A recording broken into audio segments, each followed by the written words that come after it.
Boa noite, queridos irmãos, amigos também da nossa Igreja Batista em Vila das Belezas e que nos acompanham por essa transmissão pelas redes sociais, pelo YouTube, o nosso culto noturno deste domingo. Nós estamos vivendo aí momentos diferentes, mas eles não nos impedem de continuar cultuando, louvando a Deus, buscando a sua presença, compartilhando a sua palavra, orando, nos lembrando também das necessidades dos irmãos da nossa igreja.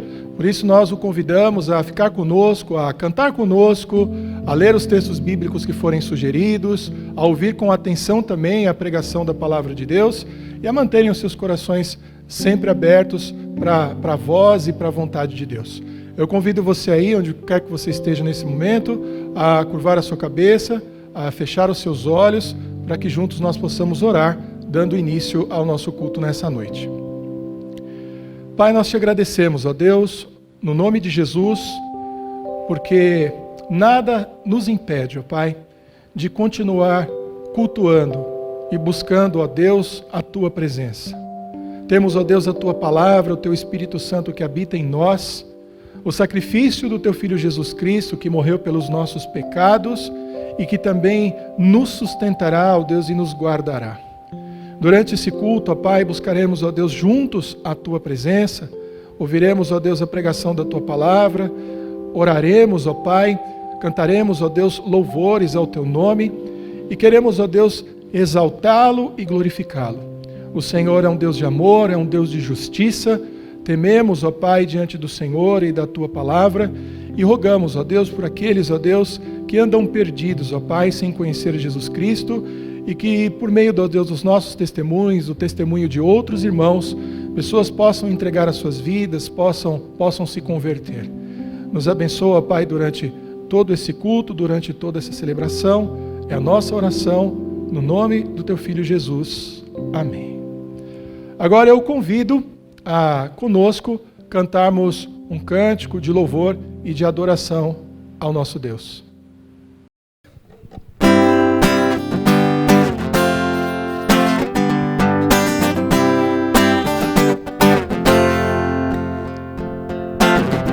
Sobre toda a terra Tu és o Rei, sobre as montanhas e o pôr do sol, uma coisa só, meu desejo é: vem reinar em mim, Senhor, reina em mim, com o Teu poder, sobre a escuridão, sobre os sonhos Teus, Tu és o Senhor de tudo que sou.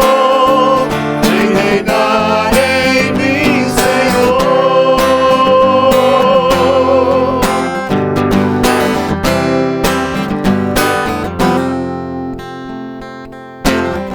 Sobre o meu pensar, tudo que eu falar, faz-me refletir a beleza que há em Ti. Tu és para mim mais que tudo aqui. Vem reinar em mim, Senhor, reina em mim, com o Teu poder, sobre a escuridão, sobre os sonhos meus. Tu és o Senhor de tudo que sou. Vem reinar em mim, Senhor, reina em mim, com o Teu poder, sobre a escuridão, sobre os sonhos meus. Tu és o Senhor de tudo que sou. Vem reinar em mim, Senhor.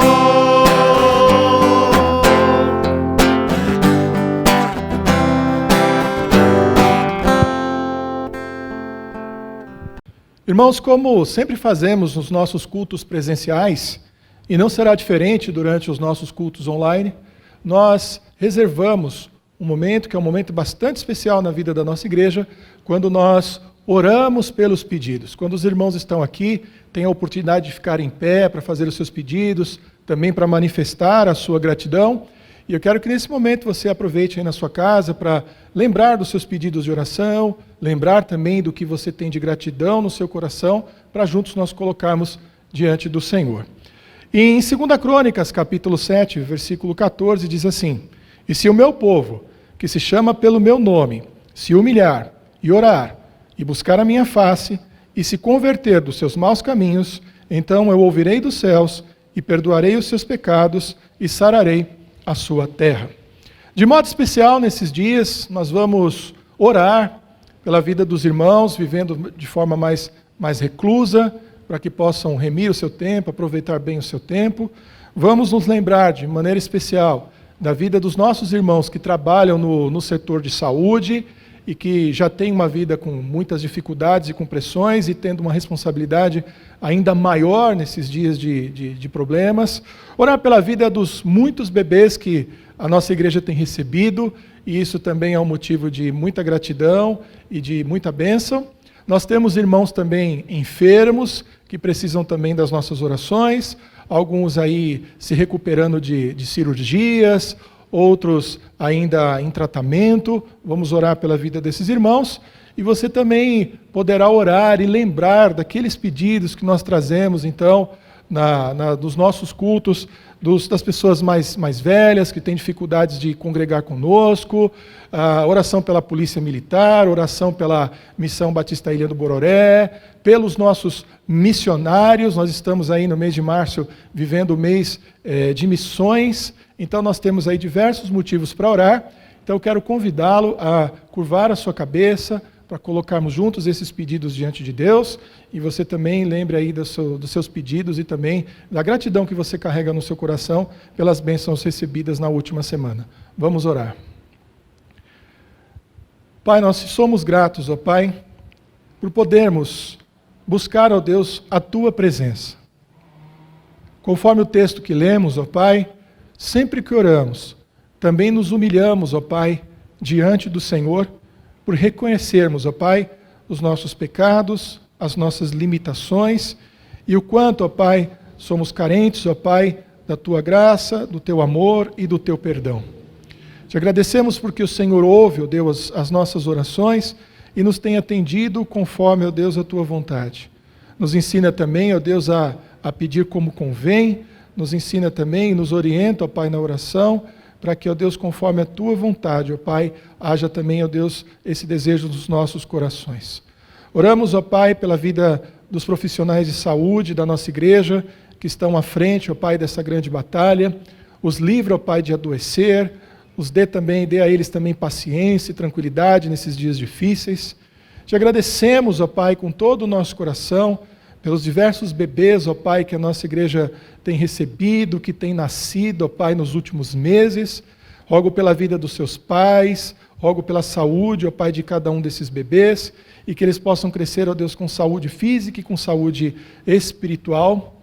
Oro pela vida, ó Pai, daqueles irmãos que, ó Deus, passaram por cirurgia recentemente, alguns ainda se recuperando, que eles se recuperem, ó Deus, plenamente, fisicamente, que o Senhor também guarde os seus corações e os seus pensamentos, ó Pai, durante esse tempo de recuperação. E também, ó Pai, colocamos a vida, ó Pai, dos nossos missionários, das nossas frentes missionárias, ó Pai, que a nossa igreja de alguma maneira tem ajudado e tem contribuído, porque, ó Deus, de alguma maneira temos ouvido a Tua voz e o Senhor nos tem guiado, ó Pai, segundo a Tua vontade. Abençoe a vida dos pastores à frente dos trabalhos. Abençoe, ó Pai, a nossa junta de missões mundiais, ó Pai, que os alvos, ó Deus, necessários sejam alcançados, que os nossos missionários nos campos continuem sendo sustentados e ainda mais, ó Pai, que os campos missionários sejam ampliados, ó Pai, e que todo mundo, ó Deus, possa conhecer a alegria, ó Pai, que há no Senhor Jesus Cristo. Continue conosco, ó Pai, durante esse culto, nos guardando, nos abençoando e fazendo, ó Deus, toda a Tua vontade por meio da igreja. É a nossa oração, no nome de Jesus. Amém. Agora eu quero convidar você a cantar conosco um hino que também será aí projetado e você terá a oportunidade e a tranquilidade de poder acompanhar e cantar conosco.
Jesus bendito,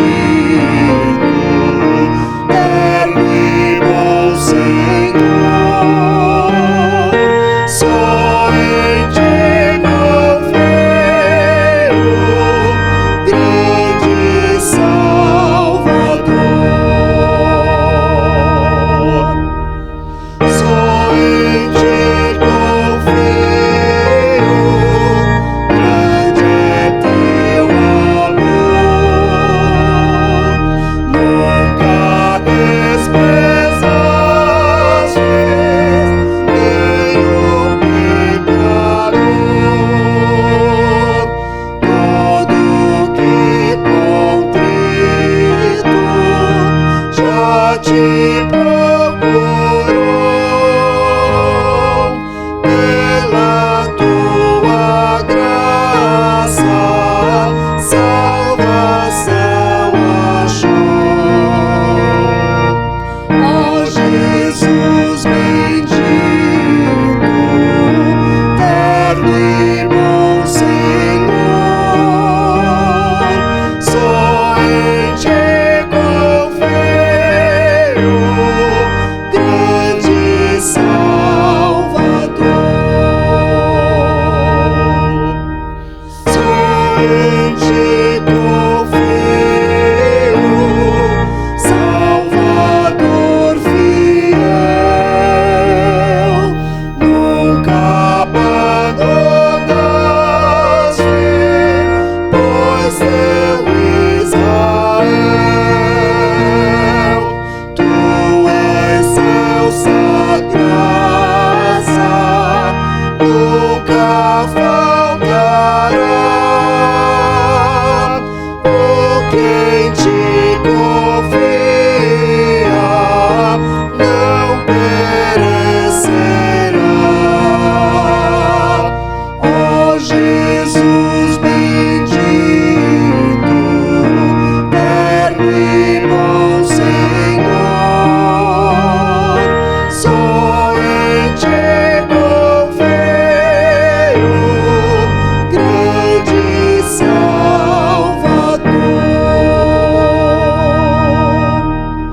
Sempre em Ti confio, grande é Teu poder. Tus inimigos podes bem vencer. Salvo e bem seguro,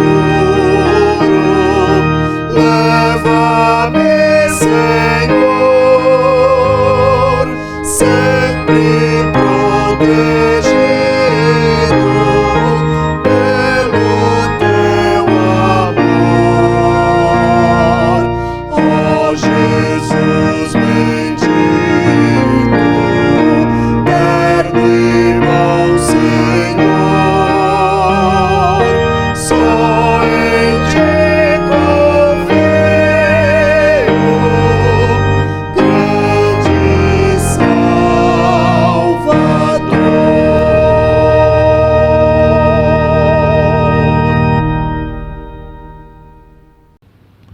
A nossa meditação dessa noite está baseada no Evangelho de Lucas, o capítulo 16, os versos de 1 a 13, onde nós encontramos a parábola do mordomo infiel. Evangelho de Lucas, o capítulo 16, os versos de 1 a 13, e nós leremos então a partir de agora. E dizia também aos seus discípulos: havia um certo homem rico, o qual tinha um mordomo, e este foi acusado perante ele de dissipar os seus bens. E ele, chamando-o, disse-lhe: que é isso que ouço de ti? Presta contas da tua mordomia, porque já não poderá mais ser o meu mordomo. E o mordomo disse consigo: que farei? Pois que o meu senhor me tira a mordomia. Cavar não posso, de mendigar eu tenho vergonha. Eu sei o que hei de fazer para que, quando for desapossado da mordomia, me recebam em suas casas. E chamando a si cada um dos devedores do seu senhor, disse ao primeiro: quanto deves ao meu senhor? E ele respondeu: 100 medidas de azeite. E disse-lhe: toma a tua conta, e assentando-te já, escreve 50. Disse depois ao outro: e tu, quanto deves? E ele respondeu: 100 alqueires de trigo. E disse: toma a tua conta e escreve 80. E louvou aquele senhor, o injusto mordomo, por haver procedido prudentemente, porque os filhos deste mundo são mais prudentes na sua geração do que os filhos da luz. E eu vos digo: granjeai amigos com as riquezas da injustiça, para que quando estas vos faltarem, vos recebam eles nos tabernáculos eternos. Quem é fiel no mínimo, também é fiel no muito. Quem é injusto no mínimo, também é injusto no muito. Pois se nas riquezas injustas não fostes fiéis, quem vos confiará as verdadeiras? E se no alheio não fostes fiéis, quem vos dará o que é vosso? Nenhum servo pode servir a 2 senhores, porque ou há de aborrecer a um e amar ao outro, ou se há de chegar a um e desprezar ao outro. Não podeis servir a Deus e a Mamom. Esse é o texto para a nossa meditação nessa noite. E o tema da nossa mensagem é prudência e inteligência em tempos difíceis, ou sendo cristãos de verdade em tempos difíceis.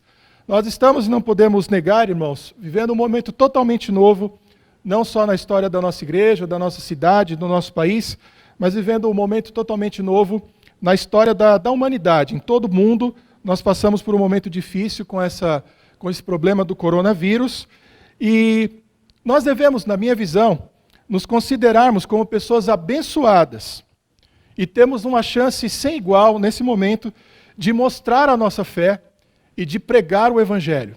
É um tempo de grandes oportunidades. Espero que todos possamos enxergar bem essas oportunidades. Muitas pessoas estão nos observando. Nessa semana nós tivemos aí diversas manifestações nas redes sociais de igrejas, de pastores, alguns dizendo para as igrejas serem fechadas, outros não. Vimos aí manifestações aí de cristãos cantando músicas das janelas dos seus quartos, dos seus apartamentos. As pessoas estão nos observando. As pessoas estão talvez esperando uma atitude, uma postura da nossa parte. Os próximos dias trarão novidades que nós não somos ainda capazes de imaginar. Nós ainda não vivemos uma situação como essa de isolamento, nós não sabemos como ficarão as questões econômicas, e esse tempo ainda traz uma outra questão que me parece bastante interessante. Todos nós estamos agora vivendo exatamente os mesmos problemas. Algumas dificuldades particulares, especiais, específicas que nós tínhamos, elas ficaram de lado e todos nós temos agora a oportunidade de pensar da mesma forma porque temos um inimigo em comum. O povo de Deus já viveu muitos tempos difíceis no passado e passaram por ele de forma honrosa, de forma vitoriosa. Nós já passamos, e digo nós porque nós somos o povo de Deus, vivemos perseguições, já vivemos tempos de restrições financeiras, econômicas, alimentares, já passamos por crises enormes dentro da igreja que causaram divisões. E uma das coisas que a Bíblia parece nos revelar de uma forma bastante clara é que tempos difíceis são tempos muito depuradores para a fé cristã. Por quê? Porque os falsos cristãos, ou os que são mais fracos, sucumbem, enquanto aqueles que são verdadeiros cristãos têm uma oportunidade de crescer de verdade. Lembro sempre das palavras de João ali ensinadas por Jesus no Apocalipse. É um tempo também em que aqueles que são sujos se sujam ainda mais, e o tempo em que aqueles que são limpos têm oportunidade para se limpar ainda mais. É tempo então de pensarmos exatamente nessas coisas. Além disso, não devemos desejar necessariamente que sejamos dispensados, liberados ou libertos desses tempos de crise, porque Jesus já previu que nós passaríamos por momentos difíceis nas nossas vidas, a ponto de dizer na sua oração: peço que não os tire do mundo, mas que os livre do mal. Parece que o desejo de Deus nesse momento é que nós assumamos essa condição difícil, essa condição complexa que o mundo está vivendo e aproveitemos ao máximo a oportunidade para pregar o Evangelho e para viver o Evangelho. Vamos dar uma olhada no texto, meditar um pouquinho no texto, entender alguns detalhes das Escrituras, então vemos o que a palavra de Deus tem para nos ensinar. O texto diz que Jesus está conversando ou falando com os seus discípulos. Se você der uma viradinha na tua Bíblia, você vai ver que no capítulo 15, do Evangelho de Lucas, ele acabara de falar aos religiosos da sua época a respeito da aceitação ou não dos gentios na igreja e no reino de Deus. E nesse momento ele se volta para os seus discípulos, prevendo que eles passariam também por dificuldades e por dificuldades que eles realmente passaram. E ele aproveita para contar uma parábola. Parábola, talvez os irmãos já saibam, mas nunca é demais afirmar, é uma história, são histórias, metáforas, são comparações que Jesus usava e todas elas estavam diretamente relacionadas ao dia a dia, a coisas que aquelas pessoas estavam acostumadas e traziam automaticamente uma reflexão de natureza espiritual. Através daquelas histórias, elas aprendiam coisas a respeito de Deus, de Jesus, do Espírito, aprendiam coisas a respeito da vida cristã e, nessa parábola em especial, a como se comportar nos momentos de dificuldade e como lidar com as coisas desse mundo de maneira digna. Essa parábola especificamente é uma das parábolas mais difíceis de se interpretar, porque na primeira vista, ao primeiro olhar, na nossa primeira interpretação, a impressão que nós temos é que Jesus está elogiando uma pessoa que fez algo horrível, que foi defraudar, roubar, enganar, cobrar juros das pessoas. Mas nós atentaremos para isso e veremos que não é exatamente isso. Ela ainda traz um outro desafio, porque, diferentemente de todas as outras parábolas de Jesus, que possuem uma aplicação direta, talvez até uma aplicação única, essa parábola é de uma riqueza tão grande que ela traz para nós uma série de aplicações de uma série de coisas que são importantes para a nossa vida. Bom, esse homem rico provavelmente era um grande agricultor. Nós sabemos isso pela negociação que o mordomo vai fazer com os devedores desse grande credor. Ele tem um mordomo, ele tem um administrador, um homem que cuida de todos os seus bens. Essa função é uma função que traz um grande prestígio social, porque ele é o administrador de um homem rico e lida com as outras pessoas numa situação de autoridade, e é também uma função ou um trabalho de muita confiança. Esse homem rico colocou sob a administração desse homem todos os seus bens, todas as suas riquezas, e inclusive a vida e a relação dos seus credores. E esse homem, então, está ali administrando, é ele quem sabe da fortuna, das dívidas, de todos os detalhes. Bom, nós não sabemos exatamente quem e nem como anunciou a esse grande proprietário de terras que esse mordomo estava dissipando os seus bens. Nós vamos acabar chegando à conclusão de que, de alguma maneira, ele estava roubando ou defraudando. Mas, nesse primeiro momento, fica bastante claro que ele é um mau administrador, um administrador infiel, uma pessoa que não sabe lidar com os bens terrenos, não sabe lidar com o seu próprio trabalho, não é uma pessoa fiel, não é uma pessoa confiável. A gente percebe, inclusive, que ele mostra um certo descontrole em relação ao controle das dívidas que ele deveria ter, porque ele senta com as pessoas para conversar e ele tem que perguntar para essas pessoas o quanto elas devem, mostrando de que de alguma forma ele não mantinha um registro fiel e realmente organizado. O administrador pede então que ele preste contas porque ele será demitido. Esse momento é um momento bastante interessante porque, diferentemente do que acontecia naquela cultura, naquele momento, no momento em que uma pessoa era pega roubando, um administrador era tido como infiel, ele era demitido automaticamente, sem ter chance de ajeitar as coisas, de mudar a situação. No caso, esse senhor, talvez mostrando misericórdia, dá a ele um tempo para que ele possa sentar, para que ele possa pensar, para que ele possa colocar as contas em dia, e é exatamente nesse momento que esse homem se coloca a pensar. E ele traz pelo menos 2 pensamentos ao seu coração. E ele diz assim, cavar não posso, eu não posso trabalhar, não estou acostumado com o trabalho braçal. Nós não sabemos se era um homem de mais idade, se era um homem com limitações físicas, mas de alguma maneira ele diz, eu não posso cavar, não posso trabalhar. E diz, no segundo momento, eu não posso mendigar. Talvez nesse momento ele tenha pensado, eu sempre ocupei uma posição de prestígio, eu sou uma pessoa bastante reconhecida aqui na comunidade, na sociedade, como é que eu vou caminhar pelas ruas da minha própria cidade, então, pedindo dinheiro? Então ele teve uma ideia que, pelo menos aos olhos do Senhor administrador e até aos olhos de Jesus, naquele momento, mostrou uma inteligência e mostrou uma sapiência muito grande. Ele elabora o seguinte plano. O texto diz que ele chama a si cada um dos seus devedores. Isso está no versículo 5. Na verdade, ele chamou absolutamente todos os devedores daquele senhor e começou um processo de renegociação das dívidas. Se você olhar comigo então aí nos versículos 6 e 7, nós vemos isso acontecendo. Então ele pergunta ao primeiro, chama o primeiro e pergunta a ele, quanto você deve? Ele diz 100 medidas de azeite. Então ele diz, toma a tua conta, senta e escreve 50. Depois no verso 7 nós vemos, e quanto tu deves? Ele diz 100 alqueires de trigo. E esse devedor ele responde, a tua conta escreve e coloca 80. Nós percebemos aqui claramente, e é isso que deve nos chamar a atenção pelo menos no primeiro momento, que nessa renegociação de dívidas, o que esse administrador infiel está suprimindo é exatamente os juros, a usura, que também é algo prescrito pela palavra de Deus. Os judeus foram ensinados, e nós, como povo de Deus, também fomos ensinados a não cobrar juros, a não cobrar usura acima dos valores que são emprestados. Inclusive, o ensinamento de Jesus é que nós não emprestemos, mas que nós aprendamos a dar de maneira bastante generosa.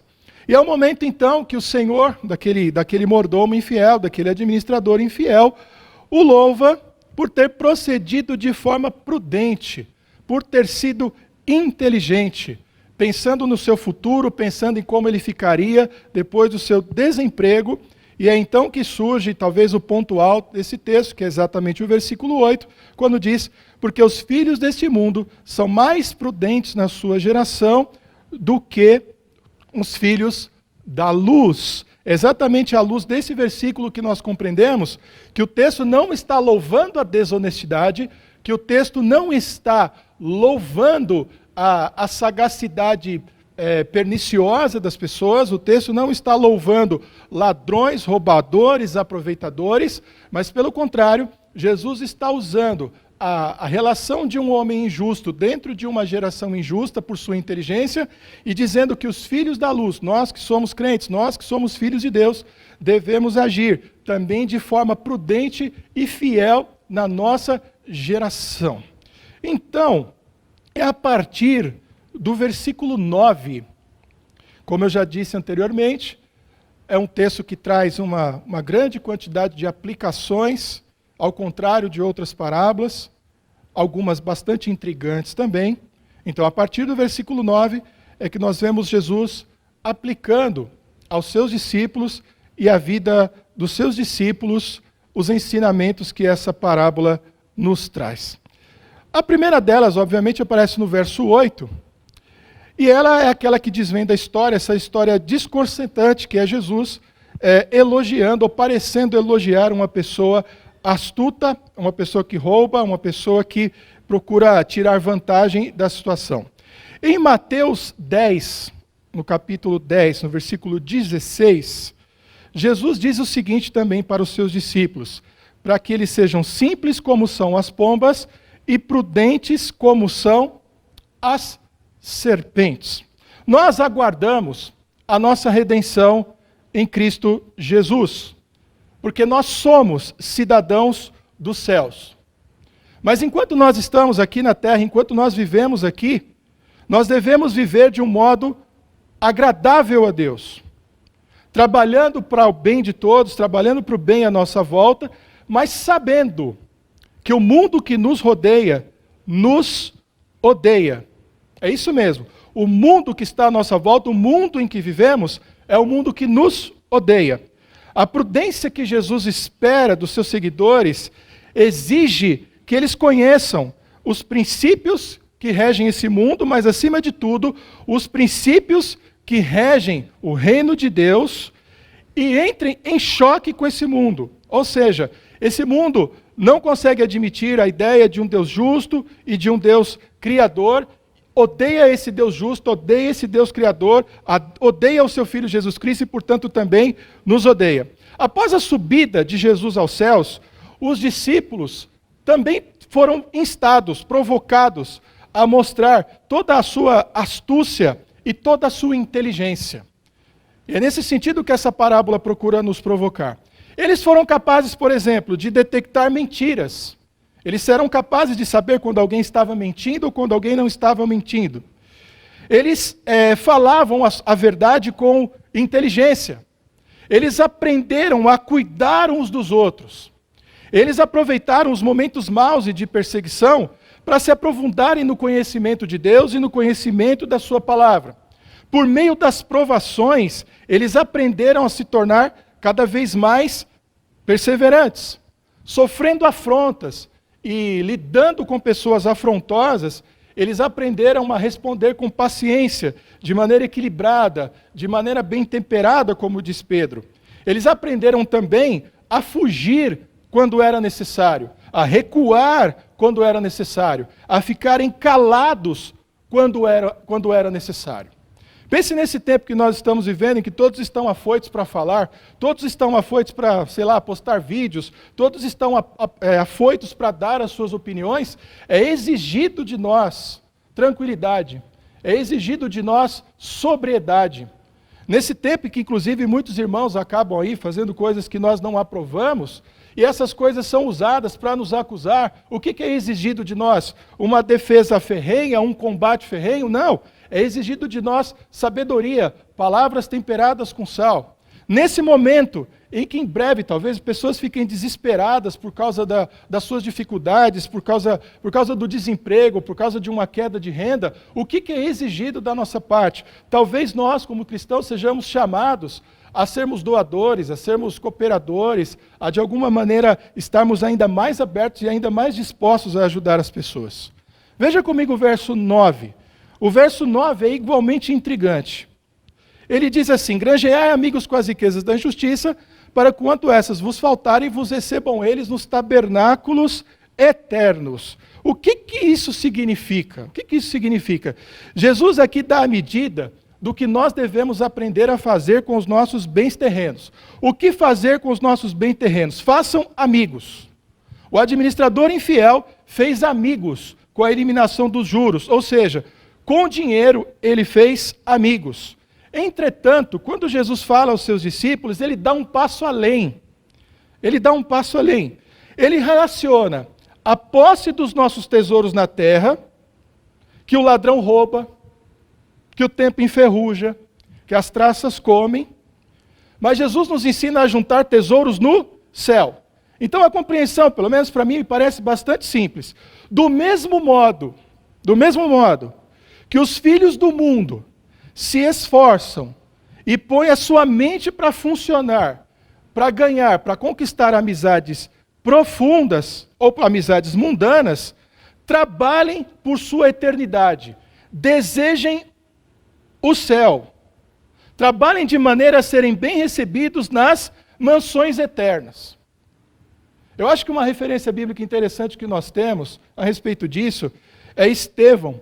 E você pode abrir a sua Bíblia em Atos capítulo 7, os versos de 55 a 56, e diz o texto que já próximo ali da sua morte, do seu apedrejamento, ele vê os céus abertos, ele vê a glória de Deus e ele vê Jesus ao lado de Deus ocupando um lugar de honra.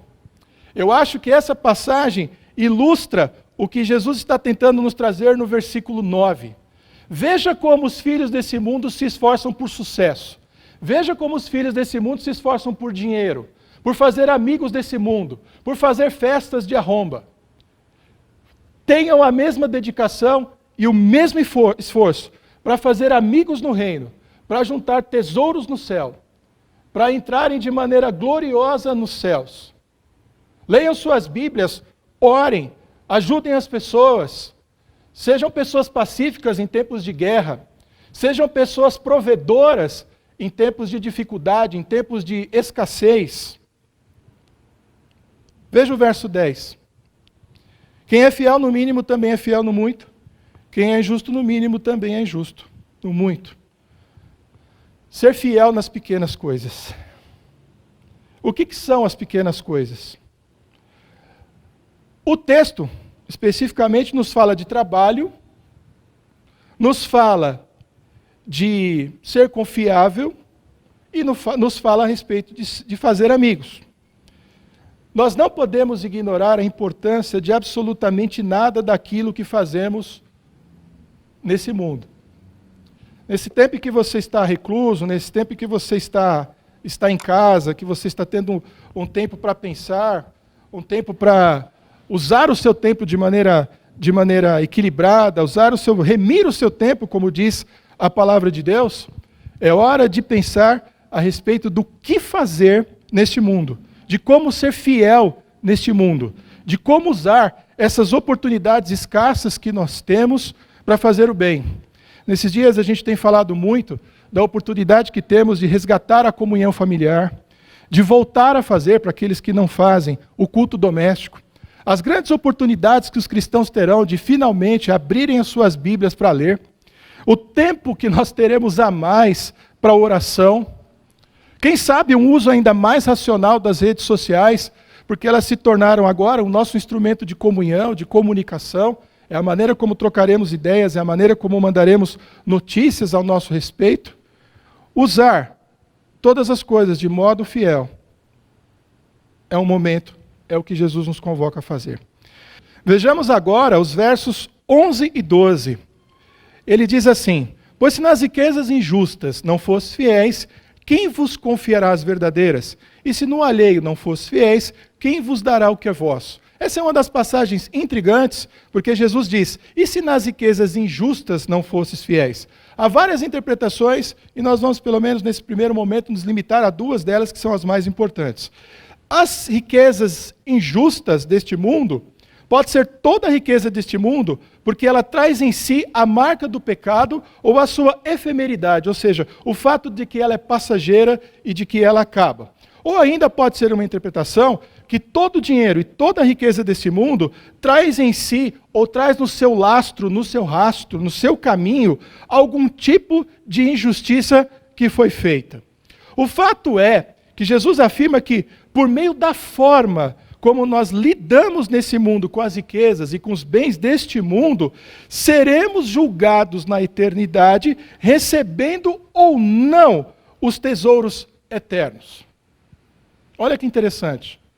Uma mensagem que no primeiro momento diz: você não pode se apegar às riquezas, mas você deve aprender a usar as riquezas de modo sábio.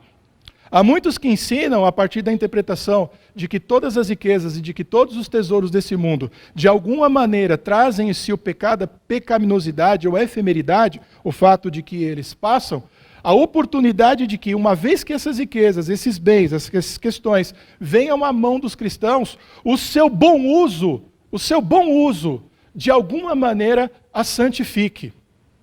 Fazendo aqui uma comparação muito ruim, mas por sermos filhos de Deus, por andarmos com Cristo, por termos em nós o seu Espírito, nós temos de alguma maneira a capacidade de fazer com que as coisas ruins que nós recebemos, as dificuldades, os problemas, uma vez recebidos, os bens materiais indignos ou injustos, de alguma maneira sejam santificados pelo nosso uso. Olha que interessante, porque temos uma certa tendência, uma tendência errônea, de desprezar os bens deste mundo, coisas que inclusive foram criadas por Deus, de desprezarmos o trabalho ou coisas desse tipo, e o que Jesus parece nos ensinar é que Ele nos dá as condições de santificarmos, de fazermos bom uso, e um bom uso que será benefício para os outros, e um benefício e algo bom para nós também. Porque através do bom uso dos recursos injustos desse mundo, nós temos a oportunidade de sermos recebidos e recebermos os nossos tesouros eternos.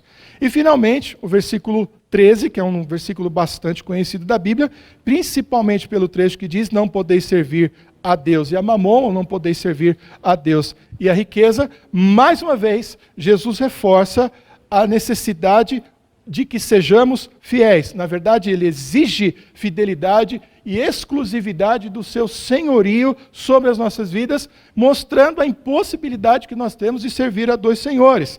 Eles lutam pelo nosso coração. As suas exigências são conflitantes.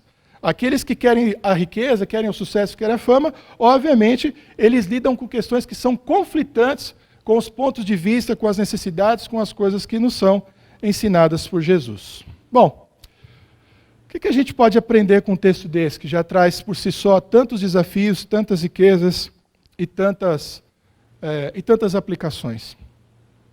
A primeira delas é o seguinte: irmãos, nós somos abençoados por passar por esse tempo difícil. Porque nós temos a oportunidade de mostrar a nossa fé e honrar o nosso Senhor. Então, mais do que nunca, é exigido de nós inteligência, paciência e perseverança. Inteligência para não sermos levados pelas falsas informações, pelas falsas notícias. Inteligência para usarmos bem as nossas palavras. Paciência, porque nós não sabemos por quanto tempo vamos passar por isso, quais serão as novas dificuldades e problemas que surgirão. Mas a vivemos a cada dia, deixando a cada dia o seu mal, como nos foi ensinado por Jesus. E perseverança, porque está muito claro que aqueles que forem perseverantes, além de pacientes e inteligentes, passarão por essa crise de forma honrosa e poderão continuar com mais tranquilidade a sua vida. Não apenas não nos desesperemos, mas sejamos também um porto seguro de boas palavras, de boas ações para as pessoas que precisam.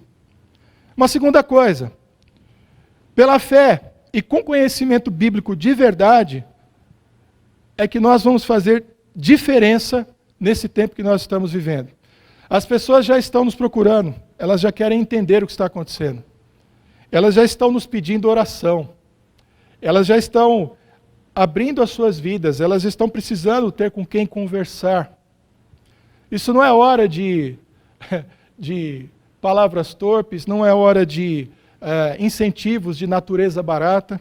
Isso é hora de compartilhar a palavra de Deus. E você só pode fazer isso se você estuda a sua Bíblia. Se você conhece a sua Bíblia, se você também gasta tempo em oração. Uma terceira coisa, está todo mundo olhando para a gente. A gente não tem nem mesmo o direito de se desesperar. As pessoas estão olhando para a gente, procurando socorro em nós. Nossos parentes, as pessoas que estão à nossa volta. Cristo nos dá o poder espiritual da sua presença para nos tornarmos, de alguma forma, uma ilha de tranquilidade, ilhas de amor, talvez de esperança nesses momentos. E as pessoas estão olhando para nós, esperando ver em nós essa força e essa firmeza. Exigência que vem do próprio Deus, sejamos fiéis. Muitos crentes podem sucumbir nesses tempos se não olharem para Cristo e confiarem apenas em si mesmos e nas coisas materiais. Você pode correr para o supermercado, você pode encher o seu carrinho de coisas, você pode estar com as suas contas todas em dia.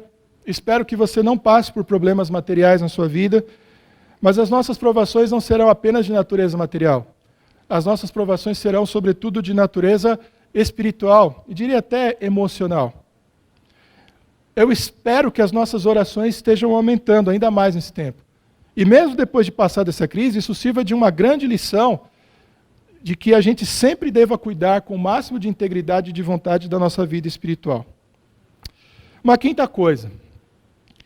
É hora de saber aproveitar bem cada oportunidade que a gente tem para servir, para falar, para dividir o que a gente tem, porque é um treinamento que nós estamos passando e, ao mesmo tempo, é um teste para a fé e para a fidelidade dos verdadeiros cristãos. Eu acho interessante se a gente encarar isso dessa forma. A nossa fé está sendo, de alguma maneira, provada. De alguma maneira, nós estamos sendo testados. Veja que o texto, Jesus mesmo disse, se você não sabe lidar com pouco, como é que ele vai te dar o muito? Se você não é fiel naquelas coisas que são injustas, como é que você vai receber as que são verdadeiras e as que são eternas? O que fazemos agora tem um valor muito grande para a eternidade. É hora de aproveitar isso para fortalecer o nosso coração, fortalecer o nosso relacionamento com Cristo, fortalecemos o nosso relacionamento com a sua palavra, com a oração, e sem dúvida alguma, apesar da distância física, inclusive reforçarmos os nossos laços e as nossas relações com os nossos irmãos e com as pessoas que nos são mais próximas. E finalmente, mais do que nunca, é hora de olhar apenas para Cristo. Quem focar na crise, quem focar nos problemas, quem focar nas dificuldades, será como Pedro naquele dia que vinha caminhando tranquilamente sobre as águas e olhou para as ondas e acabou quase morrendo afogado. O exemplo de Pedro é bastante rico para nós nesse momento. É um momento em que Jesus talvez assim metaforicamente esteja dizendo, é hora de andar sobre as águas. Há ondas, há dificuldades, há problemas, mas eu os capacito, eu os guio, eu os seguro pela mão. A parte de vocês, o que cabe a vocês, é olharem única e exclusivamente para Cristo, sendo fiéis, porque nas nossas últimas palavras, afirmamos que é só Ele para nos ajudar a passar por tempos difíceis. Irmãos, estamos chegando então ao final do nosso culto, desejando a todos os irmãos que tenham uma boa semana, uma semana na presença do Senhor. Então nós vamos curvar as nossas cabeças, orar, encerrando o culto da gente nessa noite e impetrando também a bênção apostólica. Vamos orar. Pai, nós te agradecemos, ó Pai, por mais um culto que o Senhor nos permitiu, ó Deus, prestar ao Senhor. Te agradecemos pelo que ouvimos, pelo que cantamos, e as nossas orações, ó Pai, estão diante do Senhor mais uma vez, para que conforme a Tua vontade, elas sejam atendidas. Abençoe a vida, ó Pai, de todos os irmãos durante a semana, os guardando fisicamente, os guardando espiritualmente, e mais uma vez, ó Pai, clamamos ao Senhor, que essa situação, ó Deus, em breve passe, e possamos novamente, com toda a alegria do nosso coração, nos reunirmos, ó Pai, para juntos, aqui na Tua casa, louvarmos e adorarmos o Teu santo nome. E agora que o amor de Deus, a graça de nosso Senhor Jesus Cristo e as consolações do Espírito Santo sejam com todos, agora e sempre. Amém.